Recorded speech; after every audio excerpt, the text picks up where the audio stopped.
ये कहानी है दो ऐसी लड़कियों की जिनको कुछ बदमाश लड़के उठाकर ले जाते हैं और बंदी बनाकर बार बार उनके साथ रेप करते हैं, लेकिन ये दोनों हार नहीं मानती और किस तरह उन सभी लड़कों से एक एक करके अपना बदला लेती है, देखेंगे हम इस पूरी कहानी में। सो हेलो दोस्तों, मेरा नाम है इशिता और इस कहानी की शुरुआत में हम दो खूबसूरत लड़की कैटी और नैन्सी को देखते हैं जो एग्रीकल्चर की स्टूडेंट है और अब वो आगे की स्टडी करने के लिए न्यूयॉर्क की एक फार्म में जाने वाली थी, इसलिए दोनों बहुत ज्यादा खुश थी और दोनों आपस में बात करती है कि इस बहाने हम यूरोप भी घूम लेंगे और वहाँ बहुत सारे शॉपिंग भी करेंगे। अब अगली सुबह दोनों को लेने के लिए उनके अंकल जेसन आते हैं जो कि एक FBI एजेंट है। उसके बाद जब वो दोनों जेसन के घर जाते हैं तो वहाँ उनकी मुलाकात जेसन की गर्लफ्रेंड से होती है जो उन्हें देखकर बहुत खुश होती है। अब इस शहर में आने के बाद कैटी और नैन्सी अपना नाम भी नया रखने का सोचती है, जहाँ कैटी अपना नाम हैदर तो नैन्सी अपना नाम रिप्ली रखती है। अब अगले दिन जेसन उन्हें बस स्टॉप पर लेकर आता है क्योंकि कैटी और नैन्सी को स्टडी के लिए एग्रीकल्चर फार्म जाना था। यहाँ पर जेसन इन दोनों के साथ ही न्यूयॉर्क जाने वाली बस का वेट करने लगता है, लेकिन कैटी जेसन को कहती है कि बस कुछ ही देर में यहाँ आ जाएगी, आप अपने काम के लिए निकल जाएं, हम पहुँचते ही आपको मैसेज कर देंगे। जिस पर जेसन उन्हें कहता है कि तुम कोड वर्ड इस्तेमाल करना जिससे मैं समझ जाऊंगा कि तुम दोनों सेफली पहुँच गए हो। जिसके बाद कैटी कहती है कि मैं एप्पल वर्ड यूज करूंगी, लेकिन जेसन कहता है कि तुम हर बार अलग अलग अल्फाबेट यूज करना ताकि कोई तुम्हारे कोड वर्ड को न समझ सके। अब यहाँ पर रोड से गुजर रहे दो लड़के कैटी और नैन्सी को देखते हैं, तभी जेसन भी अपने काम के लिए वहाँ से चला जाता है और उसके जाने के बाद कैटी और नैन्सी पास के एक रेस्टोरेंट में कॉफी पीने जाते हैं, जहाँ पर वो लड़के भी आ जाते हैं जो उन्हें कुछ देर पहले देखकर गुजर रहे थे। इनका नाम जेड और ल्यूकस है और वो दोनों कैटी और नैन्सी से बातें करने लगते हैं, जिससे कैटी और नैन्सी उनको अपना नाम हैदर और रिप्ली बताती है। कैटी उन्हें बताती है कि हम न्यूयॉर्क के एग्रीकल्चर फार्म स्टडी के लिए जा रहे हैं, जिस पर जेड कहता है कि हम भी वहीं जा रहे हैं और अगर तुम दोनों आना चाहो तो आ सकती हो, लेकिन कैटी उन्हें उनके साथ जाने से मना कर देती है। पर जब वो दोनों उठ के जा रहे होते हैं तभी नैन्सी कैटी को उनके साथ जाने के लिए मना लेती है और दोनों उनके साथ चली जाती है। लेकिन यहाँ हम देखते हैं कि जेड और ल्यूकस दोनों को फार्म न ले जाकर अपने घर ले जाते हैं जो कि जंगल के एकदम पास हैं। ये देखकर कैटी और नैन्सी थोड़ा घबरा जाती हैं और उन्हें तुरंत गाड़ी को फार्म की तरफ ले जाने के लिए कहती हैं, लेकिन तभी घर से जेड और ल्यूकस की मॉम आती हैं जो उन्हें बड़े ही प्यार से चाय पीने के लिए कहती हैं और दोनों को ये भी कहती हैं कि जेड और ल्यूकस बाद में तुम दोनों को छोड़ देंगे। अब जब वो दोनों चाय पी रहे होते हैं तभी कैटी के पास उनके अंकल जेसन का मैसेज आता है, जिस पर कैटी उन्हें कोड वर्ड में एप्पल लिखकर रिप्लाई कर देती है, जिससे जेसन समझ जाता है कि वो दोनों सेफली फार्म में पहुंच चुके हैं। अब ल्यूकस की माँ उनको कुछ खाने के लिए देती है, जिसे खाते ही कैटी और नैन्सी को नशा चढ़ने लगता है क्योंकि उस खाने में ड्रग्स मिला हुआ था और वो दोनों समझ जाती है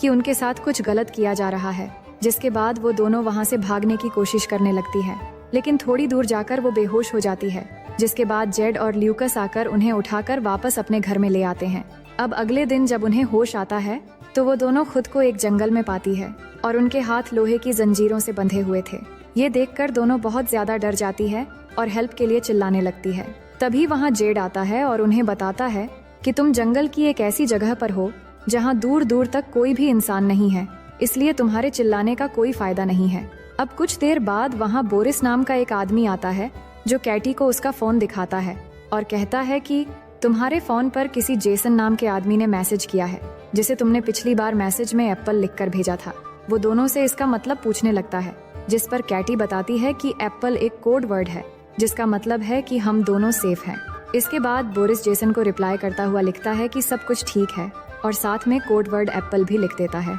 इसके बाद वो लोग कैटी और नैन्सी को उनके सामने ही नहाने के लिए फोर्स करते हैं। तभी शरीफ नाम का एक पुलिस ऑफिसर वहां आता है, जिसे देखकर कैटी और नैन्सी उससे मदद मांगने लगती है, लेकिन कुछ देर बाद उन्हें पता चलता है कि वो पुलिस ऑफिसर भी जेड और ल्यूकस से मिला हुआ है और ये देखकर वो दोनों और भी ज्यादा डर जाती है। अब यहाँ कैटी और नैन्सी उन लोगों को समझाने की कोशिश करती है कि प्लीज हमें यहाँ से जाने दो, हम किसी को कुछ नहीं बताएंगे और तुम लोग चाहो तो हम तुम्हें बहुत सारे पैसे भी दे देंगे, लेकिन वो उनकी एक भी बात नहीं सुनते। जिसके बाद हम देखते हैं कि वो पुलिस वाला वायाग्रा की टेबलेट खाता है और अपने लिए कैटी को चूज करता है। इसके बाद हम उस पुलिस ऑफिसर को कैटी के कंटेनर से बाहर आते देखते हैं, जिससे हमें पता लगता है कि उसने कैटी के साथ जबरदस्ती किया है। वहीं दूसरी ओर हम जेसन को देखते हैं, जिसको कैटी और नैन्सी की बहुत चिंता हो रही थी, क्योंकि कैटी ने मैसेज में एप्पल वर्ड को दोबारा इस्तेमाल किया था और उधर वो लोग नैन्सी के कंटेनर में एक सनकी और नशेड़ी आदमी को भेजते हैं, जो अंदर जाकर नैन्सी के पेट पर जलती हुई सिगरेट लगा देता है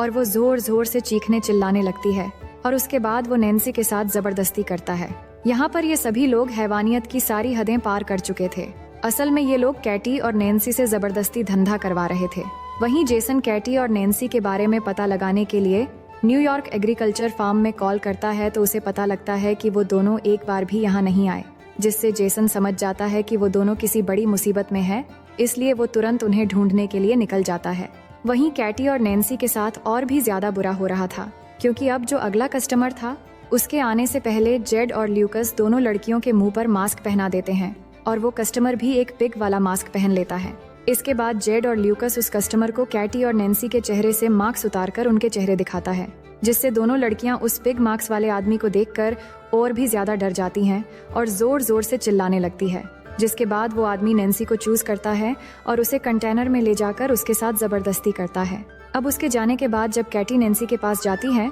तो वो देखती है कि नैन्सी की हालत बहुत ज्यादा खराब हो गई है। वहीं दूसरी तरफ जेसन पुलिस स्टेशन पहुंचता है और एक पुलिस ऑफिसर से मिलता है। ये वही पुलिस ऑफिसर हैं जिसने कैटी के साथ जबरदस्ती की थी। जेसन उसे कैटी और नैन्सी की किडनैप के बारे में बताता हुआ कहता है कि वो भी एक FBI एजेंट है, जिस पर पुलिस ऑफिसर जेसन से पूछता है कि आपको कैसे पता कि वो दोनों किडनैप हुई है, जिस पर जेसन कहता है कि उसने अपनी भतीजी कैटी को कोडवर्ड एक ही बार इस्तेमाल करने के लिए कहा था, लेकिन कैटी ने एक ही कोडवर्ड को दोबारा इस्तेमाल किया है, जिससे मुझे लग रहा है कि वो कई मुसीबत में है और शायद किडनैप हो गई है। वही जंगल में बोरिस को ये पुलिस ऑफिसर सारी खबर दे देता है कि कैटी के अंकल एक FBI एजेंट है और कैटी ने हम लोगों को उस कोडवर्ड के बारे में गलत इन्फॉर्मेशन दी थी। अब बोरिस वहाँ जाकर जेड को कैटी के कंटेनर से थोड़ा दूर ले जाकर उससे बात करता है कि इन दोनों लड़कियों को जल्द से जल्द ठिकाने लगाना होगा, वरना हम मुसीबत में पड़ सकते हैं और हमें शहर से आने वाली और भी नई लड़कियों को पकड़ना है।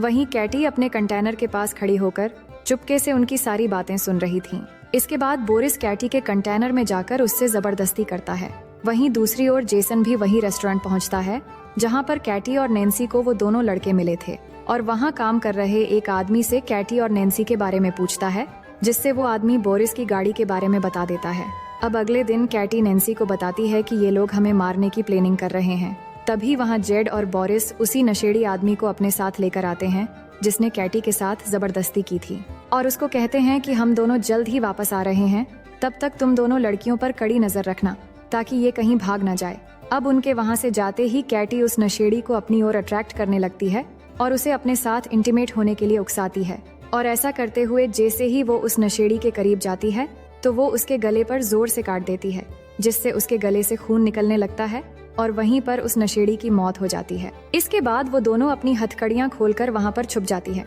और जब वो पुलिस वाला यहाँ पहुँचता है तो वो दोनों चुपके से उसकी गाड़ी लेकर यहाँ से भाग जाती है। इसके बाद ये दोनों एक मॉल में जाती है और बहुत सारे अजीब सामान खरीदती है, जैसे कि हथौड़े, कुल्हाड़ी, टेनिस बॉल और बहुत सारे कीले और बहुत खतरनाक हथियार। इसके बाद वो मॉल की कैशियर के पास जाकर उससे बोरिस के घर का एड्रेस पूछती है, जिस पर वो उन्हें बोरिस का एड्रेस बता देता है। वही जेसन बोरिस के कार इंश्योरेंस कंपनी में पहुंचता है जहां पर उसे बोरिस के घर का पता मिल जाता है। वहीं हम देखते हैं कि बोरिस अपने घर पर म्यूजिक लगाकर एंजॉय कर रहा होता है। तभी वहां कैटी और नैन्सी आ जाती हैं और टेनिस बॉल पर बहुत सारी कीलें लगाकर उसके मुंह पे मारती हैं, जिससे वो बेहोश हो जाता है। उसके बाद जैसे ही उसे होश आता है तो वो खुद को एक टेबल से बंधा हुआ पाता है, लेकिन बोरिस उन्हें खुद को छोड़ने के लिए बहुत पैसों का ऑफर देता है, लेकिन कैटी और नैन्सी को तो सिर्फ अपना बदला चाहिए था। वहीं उनके अंकल जेसन भी बोरिस के घर के बाहर पहुंच गए थे और घर के अंदर कैटी और नैन्सी बोरिस से उस मस्क वाले आदमी का एड्रेस पूछती है,